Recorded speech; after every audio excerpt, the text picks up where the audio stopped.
अगर production order जो है, जो हमारे दोस्त जो है 8 या 10 परसों गिरफ्तार हुए हैं, अगर आप उनके प्रोडक्शन ऑर्डर इशू करते हैं, मुझे कोई इतराज़ नहीं है। मैं कोई टेट फॉर टैट के हमारे प्रोडक्शन ऑर्डर नहीं इशू हुए और आपको भी नहीं करने चाहिए। असद कैफ साहब ने इशू नहीं किए और आपको भी नहीं करने चाहिए। नहीं, ये नहीं होना चाहिए। और मैं इस बात का भी हामी हूं कि जनाब स्पीकर के अगर जो तकारीर हुई उस दिन यहां जलसे में, और जो लैंग्वेज चीफ मिनिस्टर केपी ने इस्तेमाल की, अगर वो लैंग्वेज इस्तेमाल ना की होती तो ये वाकया जो है ना होता। अगर ये वाकया आइसोलेशन में हुआ होता, उस रिएक्शन में ना हुआ होता, तो मैं इसको जरूर कंडेम करता। लेकिन जब आप हदूद क्रॉस करते हैं, आप जब फेडरेशन को चैलेंज करते हैं, आप आइन को चैलेंज करते हैं, जब आप जमहूरियत की बुनियादों को जो है कमज़ोर करते हैं कि आप लश्कर लेके आएंगे, पंजाब के पे हमला आवर होंगे, आप जो है बारात लेके जाएंगे नाम लेके मरियम नवाज का, ये इस किस्म की बातें जो हैं ये खुदकुशी के मुतरादिफ हैं। जनाब स्पीकर, ये खुदकुशी के मुतरादिफ हैं। जमहूरियत के लिए, इस हाउस के लिए, आइन के लिए खुदकुशी के मुतरादिफ हैं। अगर परसों रात जो है को उसमें कोई लाइनें क्रॉस हुई, तो उस दिन जलसे के अंदर तो कई लाइनें क्रॉस हो गई, आइन की, फेडरेशन की, इस मुल्क की वादत की और इखलाक की। तो अगर इमरान खान साहब गिरफ्तार हैं तो हमारी लीडरशिप भी गिरफ्तार रही। हमने उसको ये इशू नहीं बनाया। हमें जो हमारी लंगड़ी लूली जमहूरियत है, जो एक सिस्टम जो हमारे यहाँ पे चल रहा है, उसको बरकरार रखने के लिए 2-2.5 साल मियां नवाज शरीफ कैद रहा, हमजा शहबाज शरीफ जो है 23-24 महीने कैद रहा, फिर आसन इकबाल कैद रहा, शाहिद अब्बासी कैद रहा, मिफ्ता इस्माइल कैद रहा। ये सारे लोग, पूरी क़यादत जो है पीपल्स पार्टी की और PMLN की जो है वो कैद रही। लेकिन हमने ये जबान नहीं बोली जो उस दिन जबान वहां पे बोली गई है कि हम आएंगे और अडयाला जेल से उनको रिहा करवाएंगे। जरूर कराएं, यहां इस मुल्क में अदालतें मौजूद हैं और आपकी अदालतों से उम्मीदें भी वाबस्ता हैं, उनको अदालतों से जरूर जो है कराएं। अगर कानून और आइन के मुताबिक जो है जो भी सिलसिला होता है वो सबको एक्सेप्टेबल होगा, उसमें कोई एहतजाज करने का किसी को हक नहीं है। लेकिन जनाबे वाला, अगर ये सिलसिला चलता रहा तो जिस तरफ मोहतरम बिलावल साहब ने इशारा किया है, तो ये मुल्क जो है, ये आइन जो है, ये अदारे जो हैं, ये मफलूज हो जाएंगे। इस वक्त पार्टिजनशिप की जो है ये हद पहुंच चुकी हुई है, इस लिमिट पे पहुंच चुकी हुई है।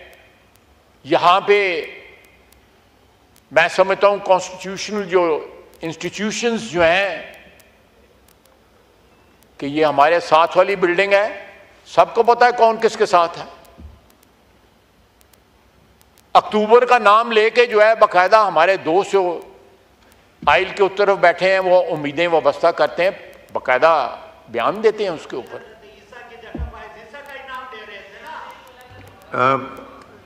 ये आप क्यों चाहते हैं कि फिर माहौल ख़राब हो? अब एक उन्होंने बिलावल साहब ने इतनी अच्छी बात की, ख्वाजा साहब भी देखें पॉजिटिव बात कर रहे हैं, आप फिर सारा कुछ बिगाड़ना चाह रहे हैं। जी ख्वाजा साहब। जी नहीं, मोनू वैसे कोई फर्क नहीं पैदा।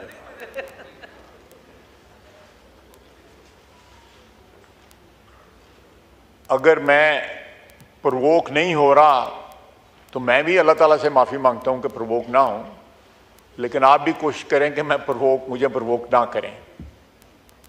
देखें, मैं जनाब स्पीकर 34 साल इस ऐवान में, अल्लाह ताला की मेहरबानी है, ऊपर वाले की मेरी कोई औकात नहीं, मैंने गुजारे हैं।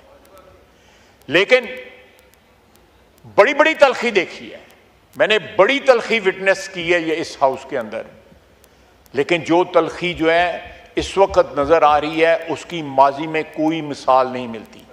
सिर्फ इसलिए जिस तरह बिलावल साहब ने कहा है कि जरदारी साहब के ऊपर जो है किसी केस में कन्विक्शन ना हुई, तो एक शख्स ने 11 साल एक उम्र का हिस्सा होता है गुजार दिया उन्होंने। लेकिन यहां पे एक इशू है कि केसेस मौजूद हैं, कन्विक्शन मौजूद है, इनको इख्तलाफ होगा, बिल्कुल इख्तलाफ होगा उन डिसीजंस के साथ, सबको इख्तलाफ होगा, हक है उनका इख्तलाफ करना। लेकिन उस इख्तलाफ से आप कम अज कम इस मुल्क की वहादत को, इस ऐवान को, आइन को जो है वो श्रेडर में तो ना डालें। आप एहतजाज करें, हर किस्म का एहतजाज करें, लेकिन एहतजाज जो है वो लकीरें कबूल ना करे, वो क्रॉस ना करे जो रेड लाइंस कहलाती हैं इस मुल्क की वहादत की, इस मुल्क के मफाद की, इस आइन की, इस अदारे की। जनाबे वाला, अगर ये मामला ये हाउस को चाहिए कि आपके सुपुर्द कर दिया जाए, आप जो है बसीयत कस्टोडियन इस हाउस के, आप अपना जो पार्ट जो है, अपना जो रोल जो है उसको प्ले करें जो आइन ने आपको रोल दिया हुआ है। आपकी एम्पायर की हैसियत है, आप इनसे भी बात करें, हमसे भी बात करें, सबसे बात करें। इस हाउस की बका के लिए, ये इस हाउस की अगर बका है तो जनाब स्पीकर इस मुल्क की वहादत की बका है, आइन की बका है। जिस दिन इस हाउस को ये डिसरप्ट हुआ और ये सिलसिला जारी हुआ तो जो हमारा वोटर है वो भी मायूस होगा,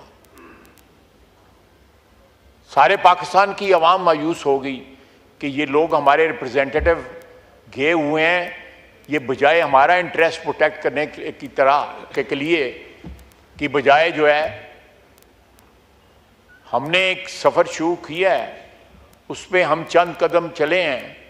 जिस तरह महंगाई की शरह कम हुई है, बाकी जो है हमारी फॉरेन रेमिटेंस जो हैं वो बहुत अच्छी तरह जो है इम्प्रूव कर रही हैं। इसका मतलब है कि ओवरसीज पाकिस्तानियों को पाकिस्तान की इकोनॉमी पे एतमाद, मेरे पास फिगर्स मौजूद हैं लेकिन मैं उस डिटेल में नहीं जाऊंगा, 44% बाद ममालिक से, बरतानिया से बढ़ी हैं, 74% पिछले महीने जो है यूएई से बढ़ी हैं। एतमाद बहाल हो रहा है। अगर एतमाद बहाल होगा, जमहूरियत जो है वो महफूज होगी, तो उनको भी फायदा है, हमें भी फायदा है, सबको फायदा है और पाकिस्तानी अवाम को फायदा है।